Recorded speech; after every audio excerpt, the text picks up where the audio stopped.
objections, any questions, anything in the chat to kick us off? What is going on with your business? Have you reflected on the last year? This is, a really good time to look back and look at what worked, what didn't work. What would you like to improve on? What would you like to take into into next year? And what do you want to leave behind from Yeah, this? exactly. We all have, I think we're all creatives and we all like to make business happen. And we all have incredible intentions. But as entrepreneurs, we sometimes lack in the follow up and follow through. And, one of my best coaches always told me, if you're missing something in your life, you're missing a who.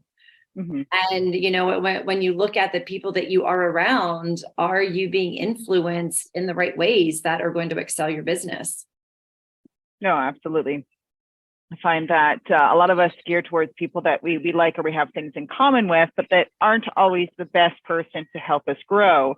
Whereas, it's kind of getting familiar with those individuals or taking the plunge to surround yourself by those that might make you even feel a little bit uncomfortable because you're not at their level, but they're the ones that are going to show you the way, even just by watching their actions and what they're doing. 100%. And that's where we have to learn that we have 2 ears and 1 mouth, listen more, talk less. Mm-hmm. Because if you're looking at the people of where you want to be, or you're looking at the people and you're jealous of their business, they've paved that path for you. And they have a lot of wisdom that they can really help walk you through that possibly could prevent you from making mistakes. And you don't have to take those detours. You can just cut right through. Mm-hmm. Well, there's a lot of them. I know when I started, there is one guy, he was fairly well known in the area. And he said, he spent so much money on billboards and nonsense like that. And he's like, that was the worst. Before getting into real estate, that's what I saw. It's billboards and people. I thought that was what you did. Spent thousands of dollars. And he's like, it got me nothing. Yep. Absolutely nothing. And so, had he maybe have talked to somebody beforehand being like, where should I put my money? He may not have made that decision and, could have got, where he is now a little bit sooner because he didn't use his initial funds and less expensive. Yeah, less expensive. These billboards work with the proper strategy. You have to have that chain, right? You have to have a lot of components that are playing with each other and not just one said thing. Yeah. So Ram put in the chat, and I'm not sure, there's some typos. He's brand new. So Ram is brand new. His stuff has not even, someone just looking at his account, it hasn't even launched yet. So I guess then this would go for anyone that may be joining or just new to the industry, where I'm finding that a lot of people are coming to us. They are brand new to the industry. What would be some tips for you to kind of ensure that they're getting off on the right start and in the right direction? Network. People have to know your doors are open, and bringing on a system like AgentLocator out of the gate is a big commitment.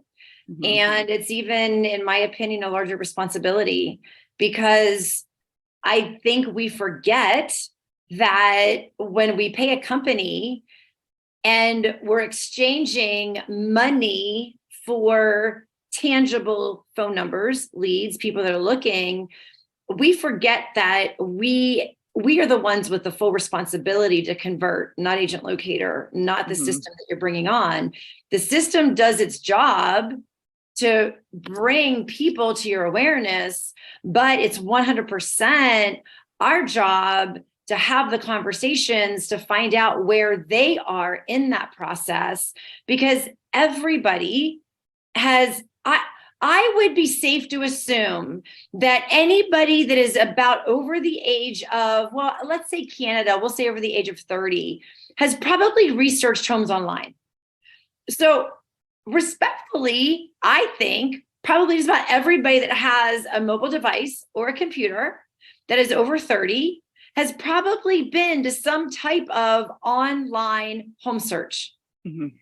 So I feel it's safe to say that the databases collectively are full of every single name and phone number of anybody that's ever had an itch to know what a house looks like, because that's pretty much why people go on there. They want to see a picture of a house.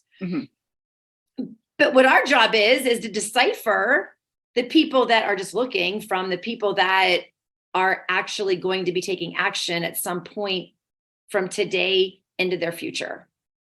So that we can really start focusing on that pipeline and not looking so much as I'm bringing on this system so that I can crush it this year just on this one system. Because it really does take several legs of business for us to create a duplicatable business, a sustainable business, and to be able to say, I am a full-time real estate agent and I'm financially independent. You know, we don't just get our real estate license and go, woo, I'm financially independent. I'm a real estate agent. I got 5 closings next month, right? Yeah. It takes time. It takes time to network. It takes time to build a pipeline, and it takes time to grow your business. So we can't just look at Agent Locator as I'm going to be doing 20 transactions this year because I got bought Agent Locator. It's, you can have 20 conversations. You can have 20 people in your pipeline. But we never know when these people are going to be ready to go. And that's where you are in the database gathering business. You just happen to have a vehicle that is very financially rewarding when it pays off. So the more people we have in the pipeline, the more people we have in the queue, the more of a financial benefit and reward we're going to have collectively over our time of what we're doing with our profession. So in regards to starting, the most important thing, and my eyes opened up so bright when I realized how buyer heavy I was, and we were starting to have a shift in the market and I needed listings. It was my responsibility for sellers to know I'm an option. Because right now, if you step foot outside of my house and you drive less than a mile, back to the billboard, you're going to see a billboard. If you have the radio on, you're going to hear a radio ad. If you Google online, you are going to be exposed to multiple websites. How are you the one that's being known? And don't try to be all things to all people. Don't try to be everywhere. And there's this approach that you can have a shotgun approach or you can have the BB gun approach. And the reality is you want to have that rifle approach. You want to be able to look at the target, aim it, and have a very one bullet focus.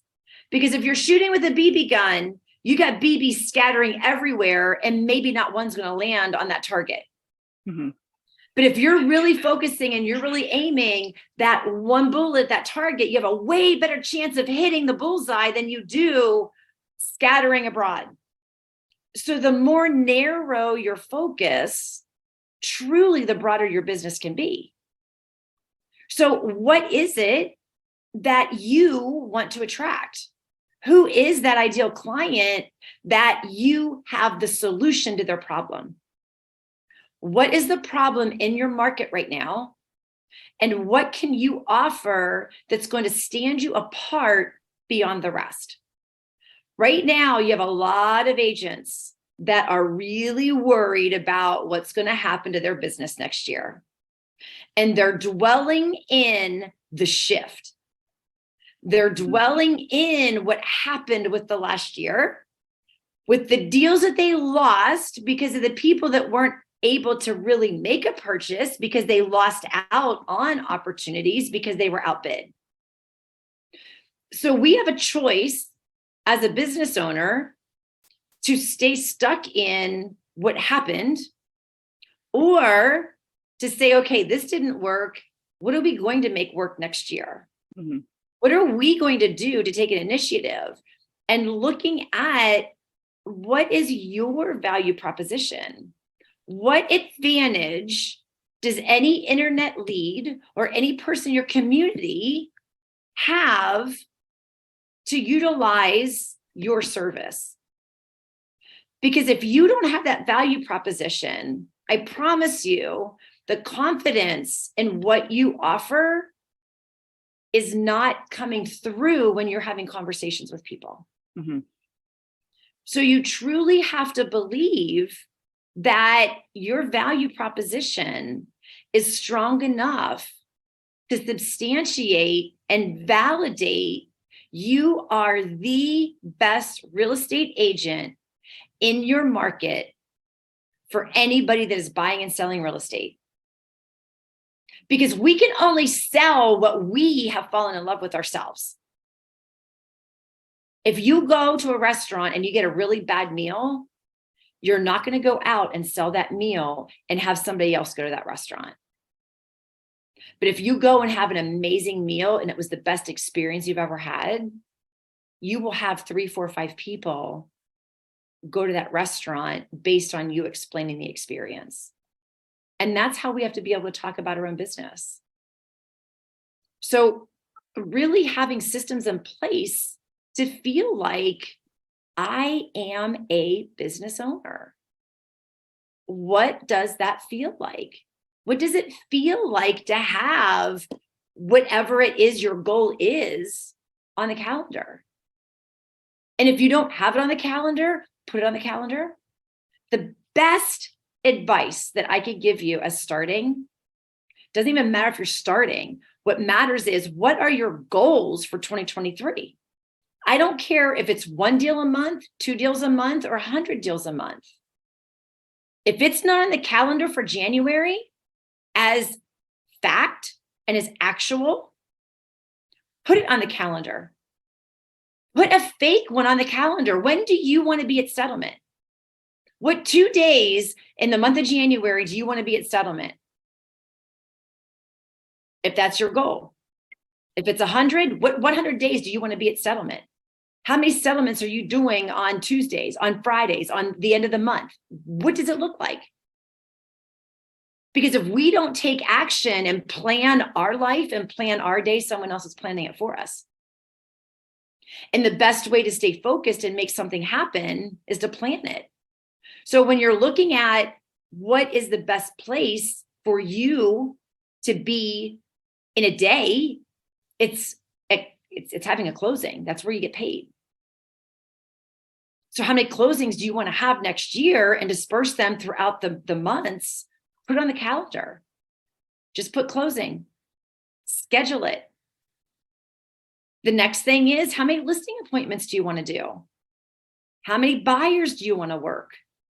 Put your listing appointments on the calendar. When do you want to do listing appointments? Do you want to do all your listing appointments on Tuesday nights? Do you want to do all your listing appointments on Saturdays? Do you want to do them Tuesday nights and Saturdays? Do you want to do 5 a week? Do you want to do 1 every day? Do you want to do 3 in one day and 2 another day? Schedule it. Because then when you're talking to people, if they're not real scheduled, you know exactly where you're going to put them. Hey, I'm available Tuesday at 2 and Saturday at 4. So you can turn what's there into the facts. Remembering what we focus on expands. So if we're living, breathing, and drinking our life like it's already happened, your brain doesn't know the difference between fact and reality, or between fiction and reality. So if you schedule it on your calendar, you're going to be feeling empowered, like it's really there. Act like it's really there. You're looking at it. So what are you going to do to make sure that that happens on that day? Yeah. And if you don't have a listing appointment, if you don't have a closing, get in front of people. And then it goes back to that ideal client. It goes back to, who do you want to work with? What's the solution to the problem? What's going on in your community right now that is clogging the wheel of why people are not buying? What is keeping a buyer up at night? What is keeping a seller up at night? When you have that solution, you're speaking directly to them. And my favorite analogy to this is being the umbrella on a rainy day. Most of us have multiple umbrellas. 1 in the car, 1 at home, 3 at home, none in the car. when you're out walking in the rain and your umbrella is not in your hand, you're going to buy another umbrella, but you know how many you already have. So if you can be that umbrella to somebody's rainy day, this business is easy. But what's their rain? Mm-hmm. What's going to make them look for the umbrella? And when you know the problems in your market, the only way you know the problems in your market is to be having conversations with people. And what a great way to start networking. No matter where you are, hang out at the gym, hang out at the yoga studio, hang out at the bar, hang out at a restaurant, hang out where people you like hang out. Hang out at the wineries, hang out wherever. The motocross, I don't care, concerts, whatever. Strike up conversation.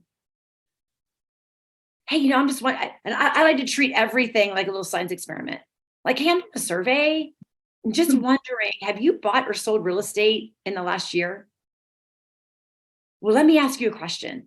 If you were to have bought real estate in the last year, would it have been a first-time home? Would it have been a retirement home? Whatever your question wants to be, open up that dialogue. You're not selling anything. You're having conversation. You're meeting people. You're adding people to your pipeline. Well, do you have anybody that would be your go-to if you were to buy or sell? What interests you? What questions do you have about real estate? You may not be buying or selling, but what do you wonder? Mm-hmm. And you're going to find a common denominator. And that common denominator can become your message. And that message can be broken up into videos. It can be broken up into drip campaigns. It can be broken up into emails and text messages. Because that's your solution to everyone's problem. But we just tend to overcomplicate it because we sit at home and we're like, unemployed again today. Mm-hmm. Don't got a job today. But we have to get into that energy of where's my next deal going to come from? We got to create the business for ourselves. Yeah. Right. And we're supposed to have fun doing what we do. It should not be a job. Mm-hmm. So how can you make what you do fun? How are you going to attract? And my husband and I are talking about this right now. I said, it's so funny when you look at restaurants and you have one that's empty. There's like nobody in it. And you're like, wonder if I wonder if I should be eating here because there's like nobody here, right? And then you have another restaurant that's packed. What's the difference? It's the brand. It's who knows about the restaurant. And that can change in the course of a nanosecond. You can have a celebrity come into the restaurant and say that they're eating your whatever it is. And all of a sudden you have instant fame and you are flooded with people because that one celebrity said this is good. Mm-hmm. Because that celebrity, the only difference that celebrity has than any other, and then any other average Joe that's sitting in my restaurant is authority, is trust. Because they're known. That's it. Mm-hmm. And that's why the billboards can work with the proper message. Yes. You have to have that trust. But to gain that trust, you have to be known. Because every day in real estate, you wake up unemployed. Unless you have a settlement, you wake up unemployed. And the unfortunate thing in real estate is what you're doing today is where you're going to be in 60 to 90 days. Mm-hmm. Not right now. I can't go out and obtain a client and have a closing in a couple hours. No. It's impossible. But what I can do is meet somebody today that's going to be buying in the future and build my pipeline. Mm-hmm. But what are you going to do with the pipeline? How are you going to follow up and follow through to ensure that when that person is ready, they're going to use you? Because the sad thing is, they don't need you. because there is a real estate agent on every freaking corner. We have approximately 247 units in my condo building, in my high rise, 17 floors. And just what the agents that I know of, we have about 25 real estate agents in this building. That's like 10%. Mm-hmm. That's like stupid. Our agents that live here do not have market share of our own building. The 3 units that are on the market right now, those agents don't even live here. What the hell? Mm-hmm. Right? Why? Is it that they're not known? Is it that the people that live here don't become known and don't mingle and don't know who lives here? But even if they don't mingle, they don't know who lives here, shouldn't they know that there are experts that live here that want to protect the investment of the condo? Exactly. These are the things that we forget about when we become real estate agents. Yeah. It's like, oh, we want to go look at a house and show somebody a home and they're going to buy it. Or, oh, I'm going to go put a sign in their yard and we're going to make a sale. It's so much more than that. Because it's people's lives and it's people's livelihoods and it's people's finances and it's people's future and it's people's retirement. Mm-hmm. It's a very serious matter and people have to trust you. And the only way you're going to gain somebody's trust is through your own confidence. Mm-hmm. So whatever it is that you need to train on, that you need to get better at, do it. And for me, that was knowing my market inside out, forwards and backwards. And I'm going to go back onto what we focus on expands. And the more narrow our focus, the broader our business. I was so lucky enough to grow up in a really small community. I knew every home that sold every day. We had like 500 homes that closed in a year. Very small community. I knew every single home. And my goal was to sell a home on every street.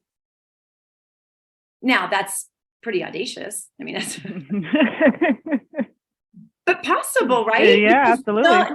Because then no appointment was ever a waste of time. Mm-hmm. Because every home that I was in was another home closer to selling a home on that street. Because once you're in a home, you can kind of claim it. Especially if you're showing a buyer and that buyer doesn't buy it, you now know you've been in that house. Yes. Go find the buyer. Go find another buyer. Mm-hmm. Use that as your promotion. There's nothing saying that you can't promote a home that you just went to see that because some other agent has it listed. You now have knowledge of that home. And, especially, which brings up a whole great opportunity of, I have no clients. I have no sellers. I just got in the industry. I don't know what to do. Preview. Mm-hmm. Go into as many homes as possible. It is your fiduciary duty to know your market and the homes that are on the market. And the more homes you're in and you're watching them close, you're getting a really good idea of what's going on with your market. And that is what brings the confidence. Because then you can really talk educatedly. Is that a word? Educatedly?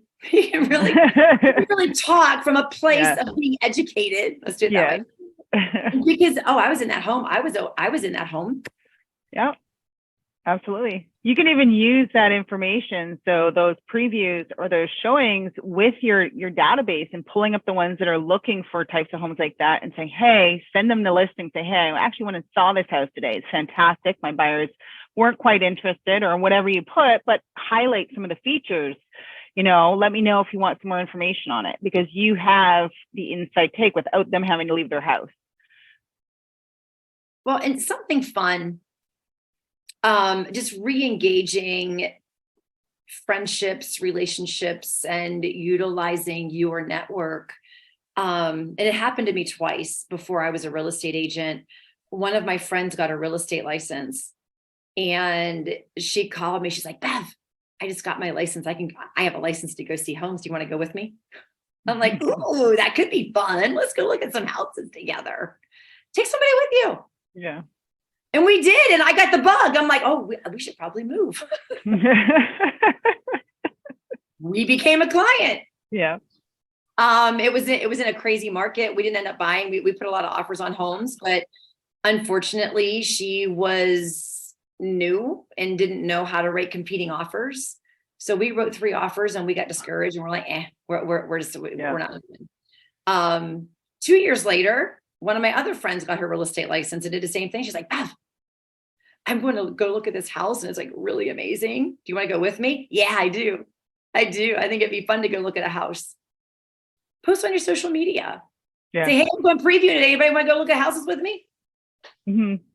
You never know. If nobody responds, don't get attached to the outcome. Just go see the house anyway.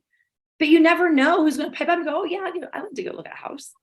And it's a good way too, especially for like a newer agent that everyone might not know right now that you are in real estate, or in some cases, a lot of our, friends or family don't all know what we always do, right? So that's a great way even to create a post like that to bring the awareness of the fact, and you never know, as you said, someone in your family or friend group, or maybe not. A lot of us have friends on Facebook that we're kind of like, how is this person a friend?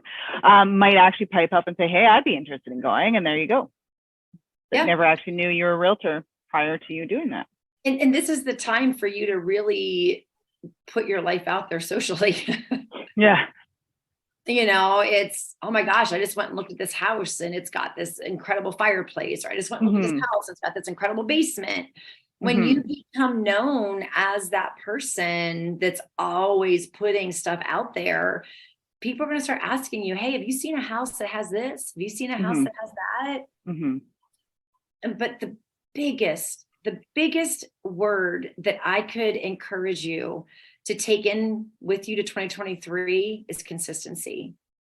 Whatever it is that you decide to do, just keep doing it. Keep doing it. Keep doing it. Don't give up. And, just ask yourself, why did you get your real estate license? I don't care if you've had it for a week. I don't care if you've had it for 20 years. Why did you get your real estate license? And if it's been a while, what has changed about your opinion of why you do what you do? Because the longer we're with something, the more of a job that it becomes.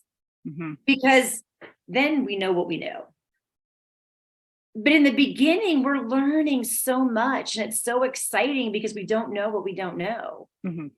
So we're just going through the process kind of blindly. And then once we get to the point of knowing what we know, it's not as exciting. So what do you need to do to bring new excitement back into it?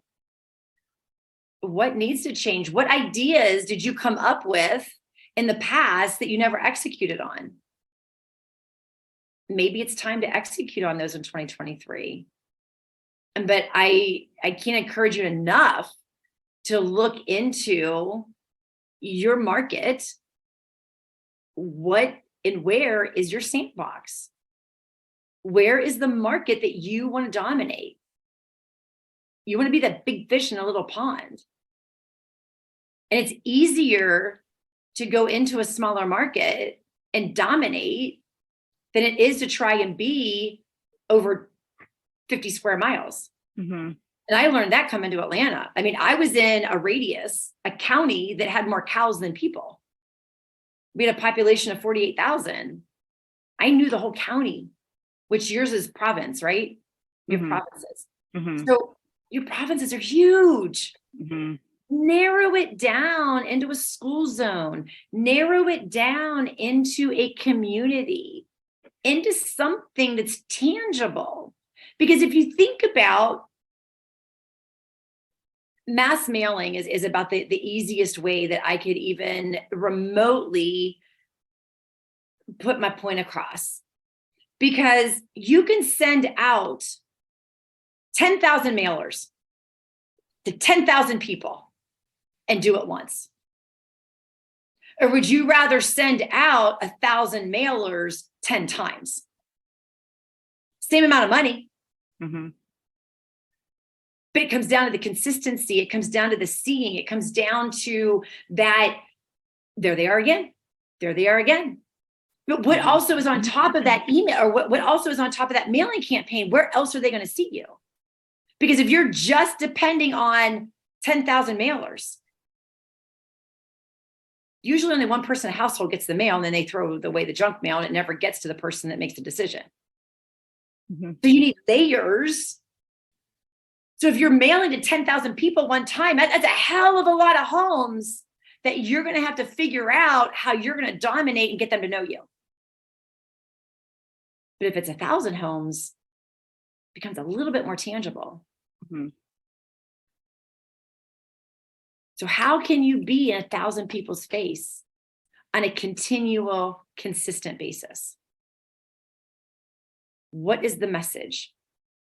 Do your homework before you do any type of marketing, though, because if an agent has market share, you're wasting your time and you're wasting your marketing dollars. So if there's a country club that you want to hit that has 1,000 homes in it, please do your due diligence, go into the multi-list and look and see over the last 2 years, what homes have sold, how many homes have sold, who are the agents that are dominating, who's the listing agent, who's the buyer agent. If anybody has more than 30% market share, move on, go somewhere else, because you ain't going to tap into it. They've already got the corner on the market. And we all know the community that gets the first sale sign, it's like that snowball effect. Oh my God, Joe's selling. Oh shoot, I was gonna put my home on the market. I might as well just put it on the market now. Well, shoot, I was gonna be selling in the spring. And it's just like a pandemic. So look at those neighborhoods of people that bought 5 years ago, 6 years ago, 7 years ago. Pull those neighborhoods, look at the stats of what's happened over the last 7 years, what's trended in that neighborhood, what neighborhood's getting ready to pop. Because there's always a neighborhood that's getting ready to pop. Because historically, neighborhoods are all built in a certain time frame. Everybody moves in at the same time. The bigger percentage of people move out. The smaller percentage of people stay. Because we're just in a transient world right now. We don't got our grandma and grandpas that stay in their homes forever anymore. No. We get bored of where we live, or, our lives and situations change a lot more frequently, I think, than they did. Well, travel and just job opportunities are way more lucrative in other places, and it forces people out to move more than ever. Yeah.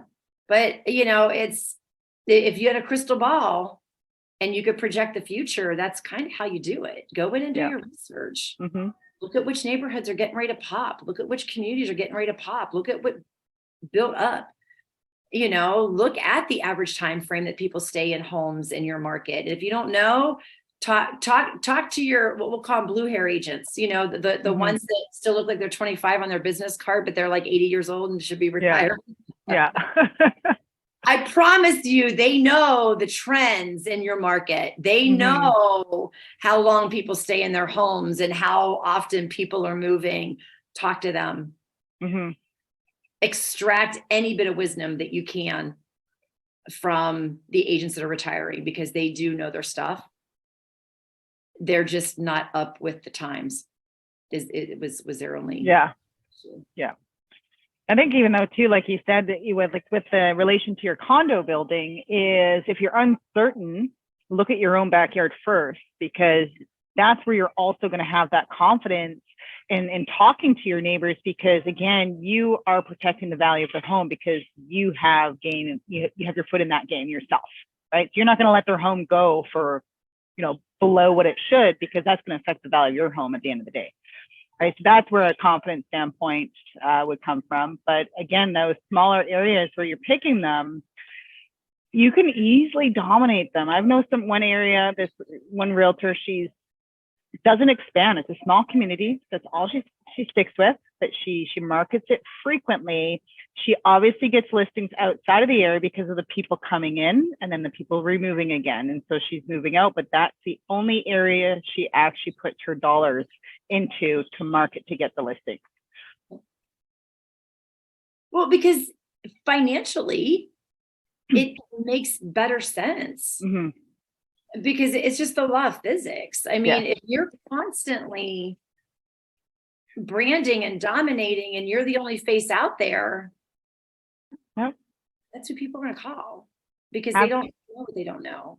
the community events, right? So you can have like movies in the park, door knocking and dropping flyers to them personally every few months, giving them updates on the community events that are coming up this month. So that's a reason to stop at the door. Hey, just wanted to give you a weekly or your monthly update as to what's happening this month in whatever city it is, right? That people might be interested in, because then you're that go-to, oh, look at this, the stuff, the events or activities that they might not even be aware are actually happening. Mm-hmm. Well, and even reaching out, the more you know about your market, the more you have to talk about to newspapers, to bloggers, to news channels. And that's where you're going to build your trust. So, it was funny whenever I started radio and I had my guarantee sale. I'll sell your home in X amount of days. And I started with, I'll pay your mortgage. And then I ended with, or I'll buy your house.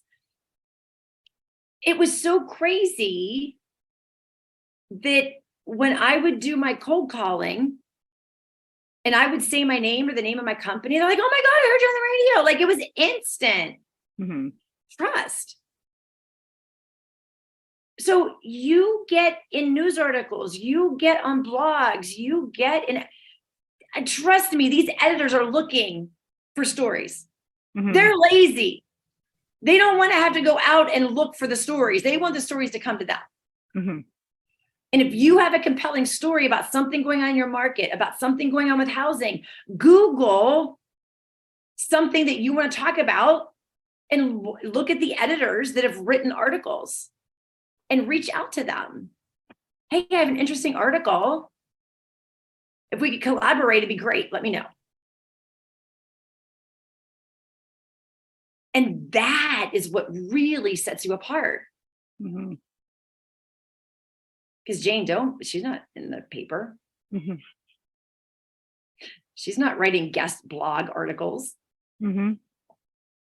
It's really fascinating how easy it is to get into media, but people just don't do it. And again, it comes back to the confidence. If you have the solution to someone's problem, everybody is ears wide open. So this can be a lot of fun. You just have to be really creative with how it is that you want to work and make it fun and not make it like work. So I see someone in the chat says, not sure why leads aren't answering the calls. Yeah. And they're sending bonbon videos. It's the same reason that we go into a store and the sales clerk says, is there anything I can help you with today? No, leave me alone. I just want to shop. People don't want bothered. And that's where, when I said, I can't encourage you enough to take consistency with you into 2023. I don't answer my phone all the time. If I don't know the number or it says spam risk, I don't answer it. But sometimes I do. It depends on what's going on. It depends on what kind of mood I'm in. But we have to remember that person on the other end of the phone does not know what kind of conversation they're getting into having. So you've got seconds to make an impression as to whether or not they're going to hang up on you or continue the conversation. So my philosophy is, don't let it ring the whole way to voicemail and leave a voicemail. Let it ring, hang up, call the next. Let it ring, hang up, call the next. 23 seconds. Because it's powerful. I don't know what it is in our brains, but if I have to go to my phone, if it starts ringing and I turn it off, it's the power of me rejecting the call to say, I don't want to have that conversation. But if my phone rings and I pick it up to hang it up and it stops ringing before I hang it up, I'm like, hey now, I didn't get to hang up on you. I didn't get to reject your call. I may have missed something. Let me call back and see who it was. Don't know why, but I promise you it works. So I'm going to suggest just let it ring 4 times, which is approximately 23 seconds. And just remember, 23 seconds hang up whether you hear it ringing or not. Because the connection on your side is not the same connection on the other side. So you may not hear it ring, but it may have rang once or twice or 3 times on the other side.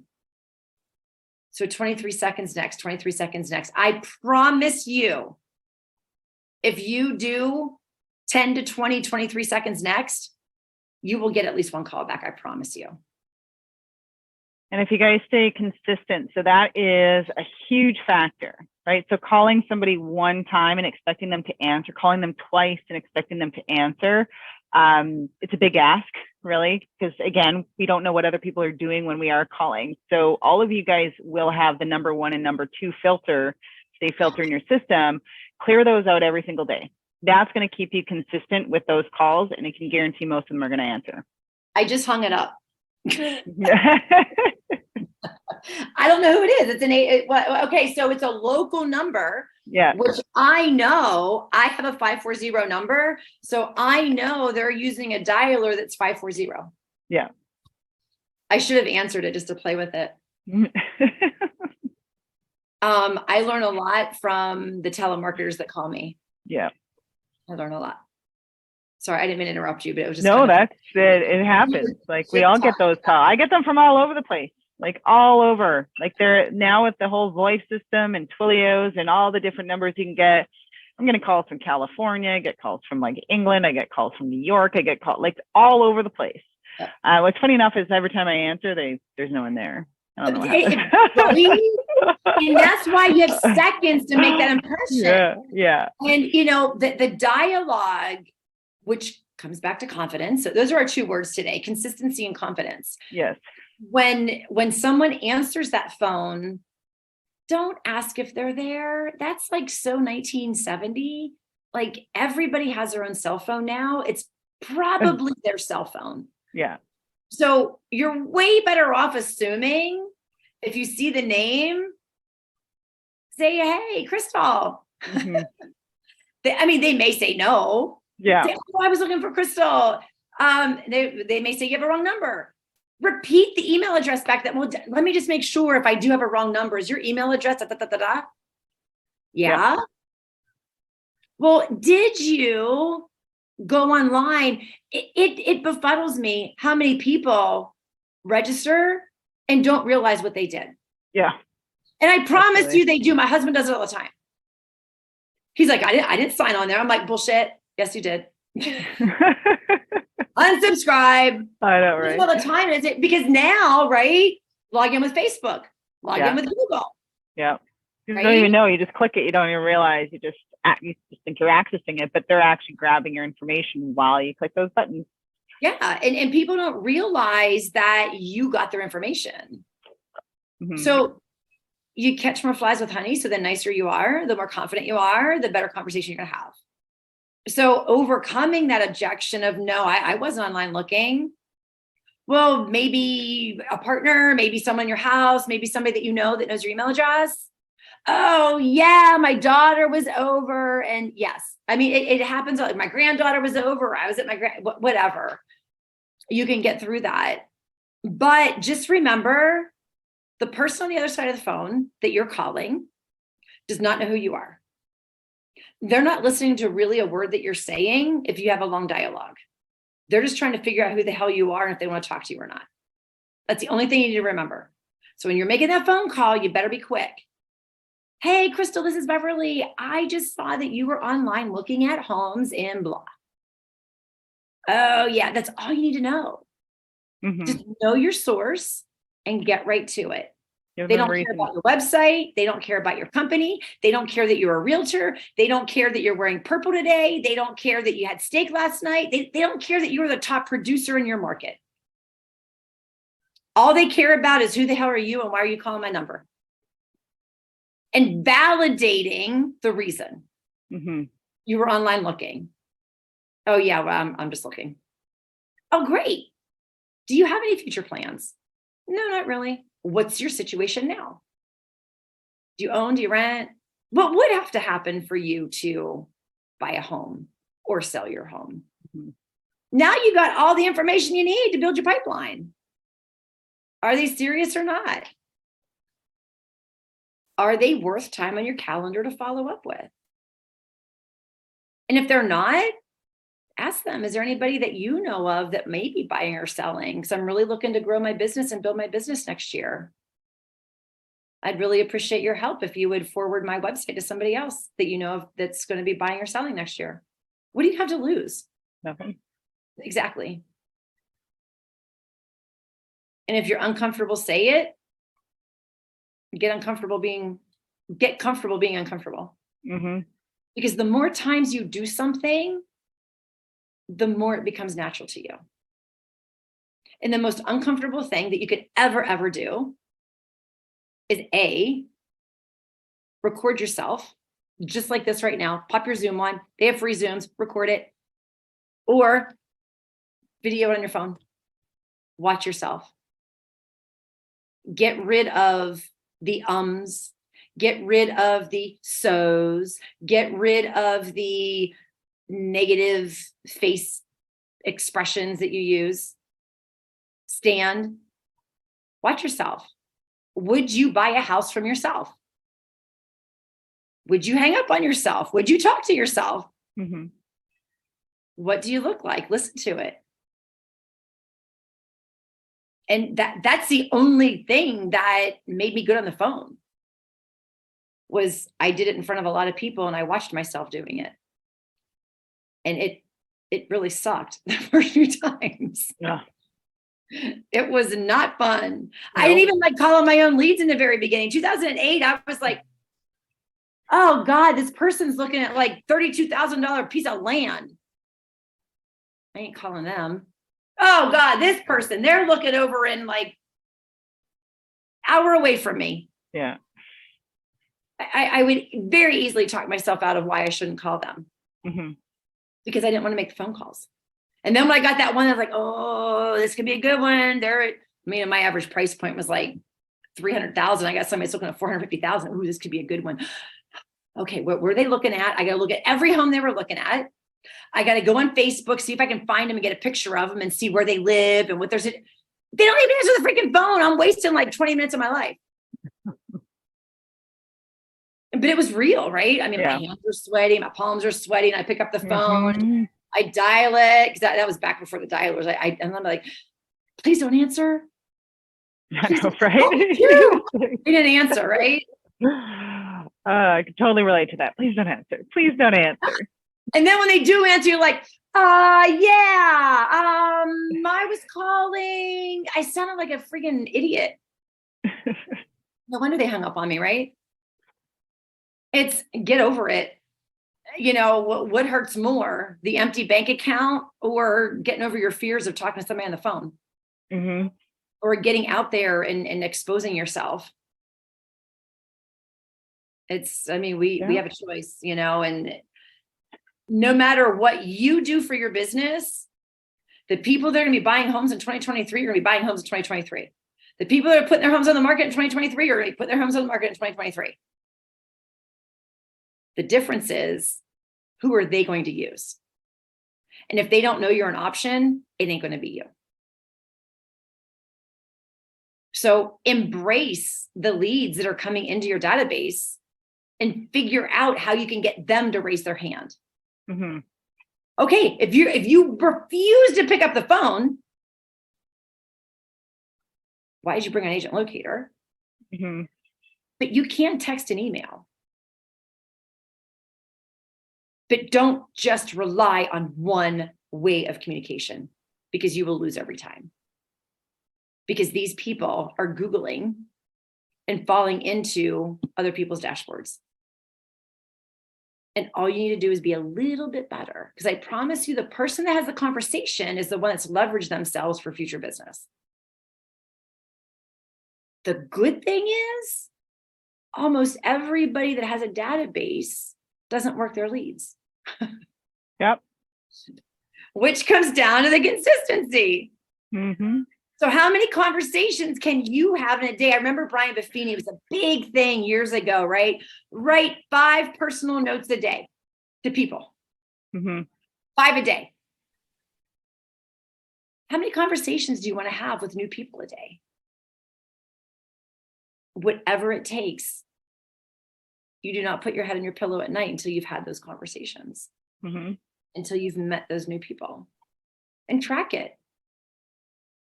How many conversations do you have to get an appointment? How many people do you need to meet to add somebody to your pipeline? What does your pipeline consist of? Because you should be able to look at your pipeline and be able to say, if I do everything that I'm supposed to be doing as a professional, I will have this many closings this year throughout the next year. And that is what is supposed to be holding you accountable to do what you're supposed to be doing. So it's truly getting out there and having the conversations and getting in front of the people that you want to do business with. Mm-hmm. And because they're never just going to come to you. And the unfortunate thing is, whenever we get a real estate license, we think our friends and family are going to utilize us. Nope, not always. Anyway, yeah. Not always. Yeah. I will do business with strangers any day of the week versus people that I know. It's definitely different with people you know. For one, if you're the person, let's say you're my realtor and I know you, you're not likely going to work as hard for me as you would if you didn't know me. And so a lot of people are aware of that, but also it comes down to personal finances and things like that. Not everyone wants somebody that they know, a friend or family, to have all that insight and that knowledge on them, right? It's kind of this is a business transaction. I know you're my friend, but at the end of the day, it's still business. Yeah. But I mean, this is really a great time to organize that database. Mm-hmm. So I don't care if you have 25 leads in there or 25,000 leads in there. Your database, your dashboard needs to be built like a store. That is your inventory. Treat it like it's going to go spoiled. It's grocery stores can't leave bananas sit on the shelf if they're not purchased. Mm-hmm. They have to replace, or it's going to go rotten and it's going to stink and ain't nobody going to start shopping that store. Yep. So you constantly have to be upgrading your inventory. And the beautiful thing about our leads is they're not going to rot like fruit. Yeah. So we can put them in a category. We can utilize our tags. We can utilize our filters to find them. And we can organize that dashboard. Mm-hmm. And if you're starting with a database that you've imported, may or may not be somewhat of a mess in the new dashboard, but this is the time to really go through them. And how do you do it? Same way you eat an elephant, one bite at a time. Make sure that they're in their proper aisles with the overhanging sign and they're labeled properly. And depending on how much time you have in your day, meaning, do you have a settlement? Do you have an appointment with a buyer? Do you have an appointment with a seller? Are you prospecting and talking on the phone? Are you doing your research? If you're not doing any of that, get into your leads. Go through 5 a day, organize them where they're supposed to be. Go through 10 a day, organize them where they're supposed to be. Because I guarantee you, over the grand time of you being in business, that is your value. That database is all you have when you're done doing business at the end of the day. And the more organized that database is, the more valuable it is. Mm-hmm. The more conversations you have, the more you know that you can set your business up for future potential. And just start going through it. Use the tags. Make sure your sphere is your sphere. Know your Google leads, know your social media leads, know your home evaluation leads. Those are all different. I look at those as different departments in the store. So you have home evaluation department, just like you have plumbing. You have social media, just like you have hardware. So you have different departments within your database as you do the aisles in your database. Mm-hmm. When it's organized like that, you could access it through all of the filters and all the tags, and you've lost nobody. You don't have to overtask yourself, because tasking sucks. Mm-hmm. You really want to leave your tasks to those people that if you do everything appropriately, that will be a settlement check. Because then you're ensured that you'll work your reminders. Because if we just set a reminder to call somebody tomorrow because you tried calling them today, you're going to have hundreds of them and you lose the priority of your high value reminders. Yep. It takes you longer to action a lead that has a task than to just use a filter, for one. So, and then again, like I said, there's people that will task everyone. You don't need to task everyone. It just creates more work for yourself. And you're going to miss out on opportunities that are important that could lead to a settlement table. Yeah. Filters are there for a reason. Well, and I can't tell you how many times until I really sat down to put systems in place, I would be out driving around, showing property, take a phone call, and have a great conversation with somebody and say, okay, when I get back to the office, I'm going to set you up on a search, and I'm going to do this, and I'm going to do this, and I'll call you back in 2 days. And I know you're coming into town next week. I get done with my day. We write a contract. I don't go back into the computer. I don't send them shit. 2 days goes by. I'm like, oh my God, I forgot to send it. What was their name? And then I'm looking through my phone. I think it was about 4 o'clock on Sunday when they called. No, it mustn't have been then. I don't have a missed call.